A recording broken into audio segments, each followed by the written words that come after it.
Hello everyone, I welcome to all of you to my YouTube channel JNV English empire. और आज की पहल tenses के साथ। Tenses seem like a huge mountain in our life for the sake of learning. सीखने के खातिर tenses बहुत बड़ा पहाड़ सा लगते हैं कि टेंसेस की पहचान कैसे करी जाए, टेंसेस के रूल्स कैसे लर्न किए जाते हैं। But now they are going to be on your fingers tip. लेकिन अब आपकी उंगलियों पर होंगे टेंसेस। चलते हैं टेंसेस को चुटकी के साथ कैसे सीखते हैं टेंसेस को।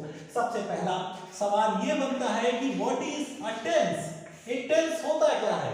There are so many definitions about tenses. Tenses की बहुत सी परिभाषाएं हैं कि टेंसेस ये होते हैं, वो होते हैं, एंड टेंसेस इज नथिंग। मैं कहना चाहूंगा टेंसेस कुछ होते ही नहीं। कैसे?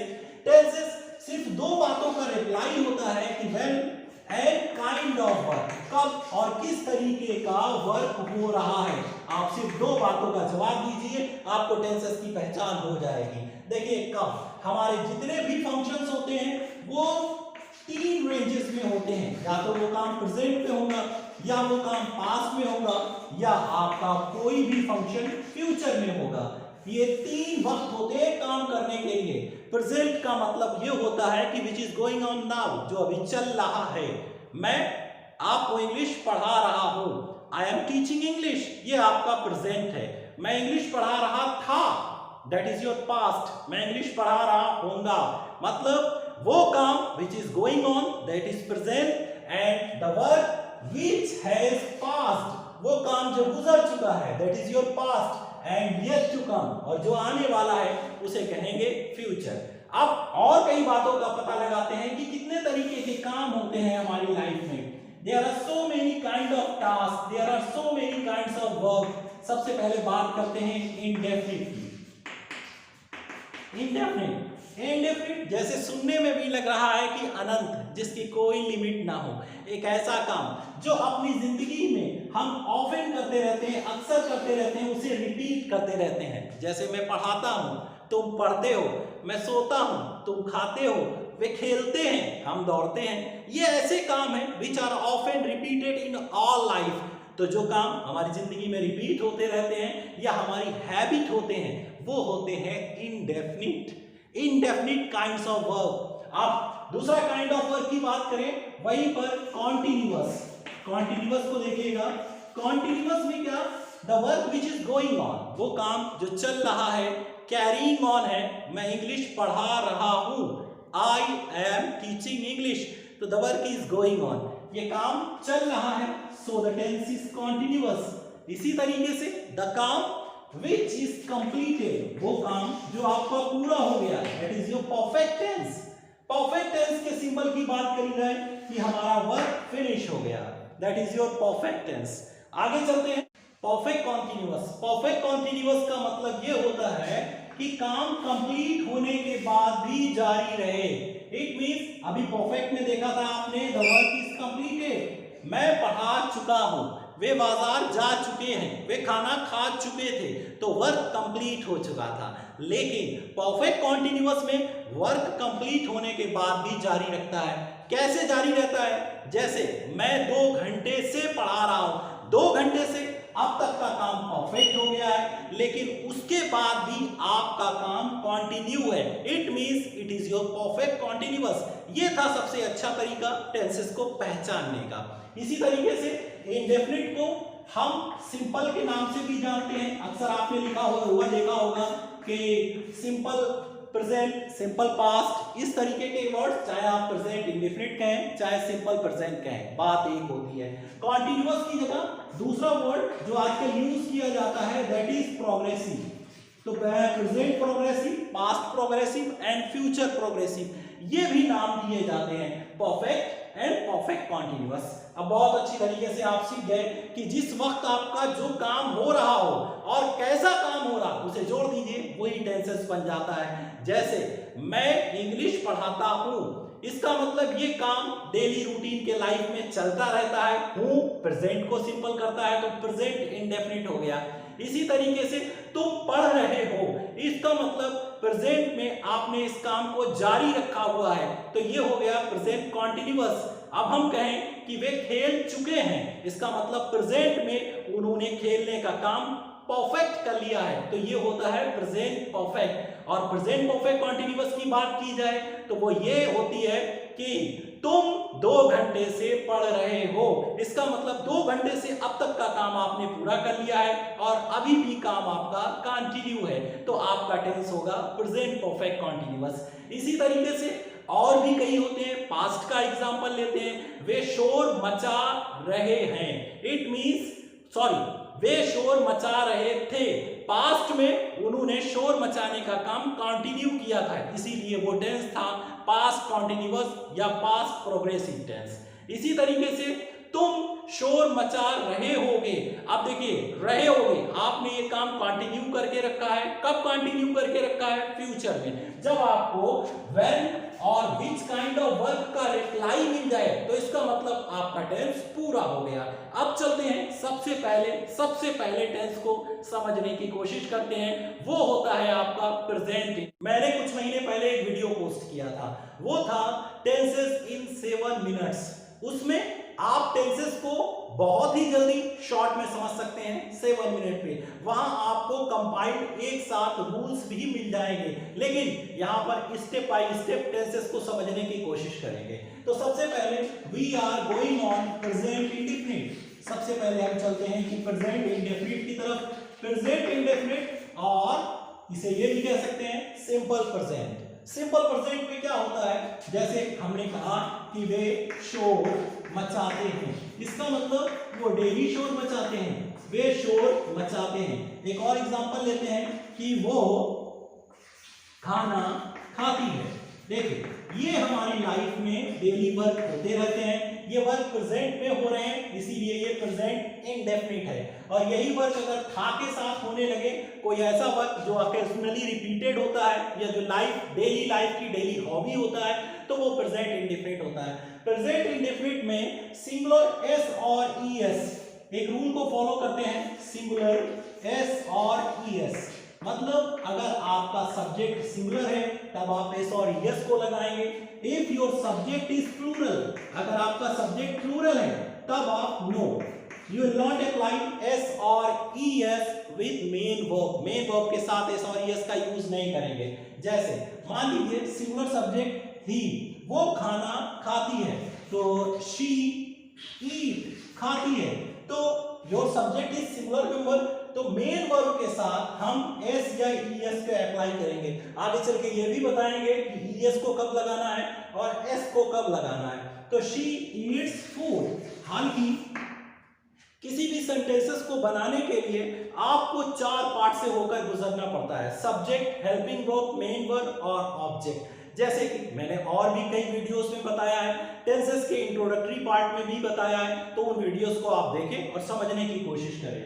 यहां पर आते हैं है के लिए प्रेजेंट इंडेफिनिट में वी अप्लाई डू और डज।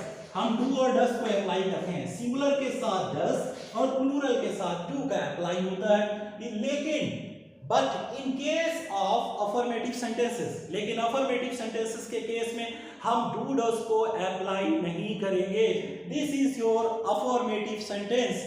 अब क्या करना है कि मेन वर्ब सबसे पहले जब भी कभी कोई सेंटेंस बनाते हैं तब हम सब्जेक्ट को लगाते हैं, देन हेल्पिंग वर्ब को लगाते हैं, देन मेन वर्ब को लगाते हैं एंड ऑब्जेक्ट। इस तरीके से सेंटेंस को बनाते हैं। तो सबसे पहले हमने सब्जेक्ट को ले लिया कि वो खाना खाती है, शी ईट्स फूड, शी लगा दिया। है के लिए डू और डज होता है, लेकिन अफर्मेटिव में अप्लाई यहाँ पे नहीं करना है। इट मींस अफर्मेटिव में हेल्पिंग वर्ब अप्लाई नहीं होगी। तब हम क्या करेंगे कि मेन वर्ब के साथ एस और ईएस को अप्लाई करेंगे, तो शी ईट्स फूड, आपका ये सेंटेंस बन जाएगा।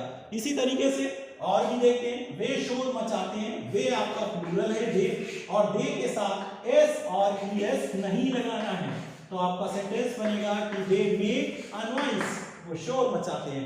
हेल्पिंग वर्ब का आपको यूज नहीं यहां पर करना है, क्योंकि अफर्मेटिव में प्रेजेंट इंडेफिनिट में helping verb is not used, helping verb use नहीं की जा सकती है। तो आपका सेंटेंस होगा कि दे मेक अ नॉइस। अब हम बात कर रहे थे कि कभी तो ईएस लगाते हैं और कभी एस लगाते हैं। जैसे आपने नाउन्स में देखा होगा, कुछ नाउन्स ऐसे होते हैं जिसके लास्ट में O C H S S या डबल एस आता है या एस एच आता है, तो वहां पर हम क्या करते हैं, ई एस को जोड़ देते हैं। जैसे एक सेंटेंस आपका लेते हैं, जैसे हमने सेंटेंस ले लिया कि वो स्कूल जाता है, इट्स योर सेंटेंस, वो स्कूल जाता है। तो इसमें क्या करना होता है कि ही गोस ओ, जब ओ आता है, जब लास्ट में O C H S H या एस या डबल एस आ जाएगा, इन दैट केस उन वर्ब के साथ आप ईएस को अप्लाई करोगे with singular number of noun. जैसे सिंगुलर नंबर ऑफ नाउन के साथ हमने यहाँ पर एस को अप्लाई किया है, लेकिन यहाँ पर सिंगुलर नंबर ऑफ नाउन के साथ वर्ब के साथ ईएस लगा रहे हैं, क्योंकि वर्ब के आखिर में O C H S H S या डबल एस आता है, तो इन दैट केस आपको ईएस ही लगाना है। तो यहाँ पर ये हो जाएगा कि शी गोज टू स्कूल, वो स्कूल जाती है। अब आपको अच्छी तरीके से प्रेजेंट इंडेफिनिट को समझ में आ गया होगा। एक और प्लूरल का एग्जांपल लेते हैं, जैसे हमने यहां पर लिखा कि हम खेलते हैं, हम खेलते हैं, तो then we would take here we have English, जैसे कि डू डज होता है, लेकिन नहीं लगेगी because your sentences are affirmative sentences. तो यहां पर हम क्या करेंगे कि वी प्ले, प्ले के साथ एस और यस का एप्लीकेबल नहीं होगा। क्यों एप्लीकेबल नहीं होगा? Because we is plural here, we आपका प्लूरल हो जाता है, ठीक है। अगर यहाँ पर हम फुटबॉल खेलते हैं तो आप वी प्ले के बाद फुटबॉल रख सकते हैं कि वी प्ले फुटबॉल, लेकिन आपका जो सिस्टम आपको फॉलो करना है वो आपको यही रखना है कि सबसे पहले first of all you have to take subject. सबसे पहले आपको सब्जेक्ट लेना है किसी भी सेंटेंस को बनाने के लिए। Your subject is the doer of action, आपका सब्जेक्ट आपके लिए डूअर ऑफ एक्शन होता है। वहीं पर हम बात करते हैं हेल्पिंग वर्ब की। Helping verb is your assisting verb, ये सहायक क्रिया होती है, लेकिन हम इसको कहेंगे कि टेल्स अबाउट टेंस, ये टेंस के बारे में बताती है कि अगर है तो क्या लगना है था दा। ये टेंसेस की रियल पहचान बताती है, व्हेन की पहचान, कब की पहचान बताती है। इसी तरीके से अब मेन वर्ब की बात करते हैं। मेन वर्ब योर एक्शन और वर्क, मेन वर्ब आपका एक्शन और वर्क होता है।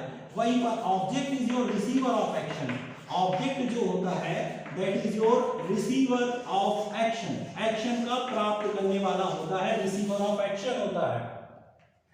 तो हमें क्या करना है कि इन चार चीजों को अपने माइंड में बैठा के रखना है ताकि टेंसेस को आसानी से समझ सकें। प्रेजेंट इंडेफिनिट के अफर्मेटिव में हेल्पिंग वर्ब का यूज नहीं करते हैं, जैसे कि आप जानते हैं कि हेल्पिंग वर्ब डू और डज होती है, लेकिन इनका यूज नेगेटिव में आपको करना ही पड़ेगा। Once again, I would like to remind you the rule of present indefinite, that is singular s or yes plural no, जैसा कि आप सीख चुके हैं। और चलते हैं some more sentences की तरफ। The sentences are he writes a letter, he is singular number, so we are using here s, he writes a letter. We get up at 5 o'clock, हम सवेरे 5 बजे उठते हैं। They always do our duty, वो हमेशा हमारी duty करते हैं। तो these were the examples of present indefinite। कैसे करना है वो देखिएगा। निगेटिव में हेल्पिंग वर्ब का यूज कैसे करेंगे? जैसे हमने बोला कि वो खाना नहीं खाती है, ये आपका निगेटिव सेंटेंस है कि वो खाना नहीं खाती है, तो आप क्या करेंगे कि she does not eat food. जब कभी भी when you are using not, जब कभी भी आप अपने सेंटेंस में नॉट का यूज कर रहे हैं, नॉट से पहले आपकी हेल्पिंग वर्ब मतलब है, था, गा की इंग्लिश का आना जरूरी होता है। प्रेजेंट इंडेफिनिट में ये हुआ करती है डू और डज। तो हमने बना दिया कि she does not eat food, वो खाना नहीं खाती है। अब इसी में एक प्लूरल का लेते हैं, जैसे तुम कहते हैं कि तुम बाजार नहीं जाते हो, you do not go to school, you do not go to market, आप बाजार नहीं जाते हो, you do not go to market. ये आपका सेंटेंस हो गया। तो हम यहाँ पर डज नॉट या डू नॉट का यूज आपको करना पड़ेगा निगेटिव सेंटेंसेस के साथ। इसके बाद हम चलेंगे इंट्रोगेटिव सेंटेंसेस के ऊपर, उन्हें समझने की कोशिश करेंगे। और बता दें इंट्रोगेटिव सेंटेंसेस आर नथिंग, कुछ नहीं होते हैं, सिर्फ अपनी हेल्पिंग वर्ब को उठाकर हम आगे की तरफ रख देते हैं और हमारा सेंटेंस इंट्रोगेटिव हो जाता है। अगर इन्हीं निगेटिव सेंटेंसेस को प्रेजेंट इंडेफिनिट में हम इंट्रोगेटिव सेंटेंस बनाते हैं, मान लिया कि इंट्रोगेटिव सेंटेंस को बना रहे हैं, तो इंट्रोगेटिव सेंटेंस कैसे बनेंगे देखिए। क्या होता है कि वो खाना नहीं खाती है। अगर हमने यहाँ पर लिख दिया कि क्या वो खाना नहीं खाती है, तो then you have to take question mark, क्योंकि एक सवाल उठ गया तो क्वेश्चन मार्क जरूरी है। तो इसमें क्या करेंगे, डज को आप पहले ले लेंगे। जब डज को पहले ले लेंगे, डज लेकिन एस स्मॉल हो जाएगा, does she not eat food, does is taken in the beginning, helping को पहले ले ली जाती है। इसी तरीके से आप डू को पहले ले लेंगे, यू आपका स्मॉल हो जाएगा, तो डू जब यहां पर लगाएंगे तो आपका सेंटेंस हो जाएगा do you not go to market, क्या तुम मार्केट नहीं जाते हो। क्वेश्चन मार्क का यूज करना पड़ेगा आपको, लेकिन एक बात को समझना है कि नॉट आपका ऑप्शनल है। अगर सेंटेंसेस में आप नॉट नहीं बोल रहे हो तब आपको नॉट का यूज करना है, वरना आपको नॉट का यूज नहीं करना है। ये सेंटेंस है कि डज शी ईट फूड, अगर आप चाहें तो ऐसे भी बना सकते हैं कि does she not eat food. Okay, तो डज शी ईट फूड, आप इसकी सेटिंग अच्छी सी कर लीजिए। डज शी ईट फूड, इसकी भी सेटिंग अच्छी से करते हैं। ये आपका बन जाएगा कि do you go to market, क्या तुम मार्केट जाते हो। तो डियर स्टूडेंट्स, इसी तरीके से अफर्मेटिव, निगेटिव और इंट्रोगेटिव को सीखने के साथ साथ हम सिंपल पास्ट या पास्ट इंडेफिनिट को भी सीखने की कोशिश करेंगे और टेंसेस की तरफ आगे बढ़ेंगे।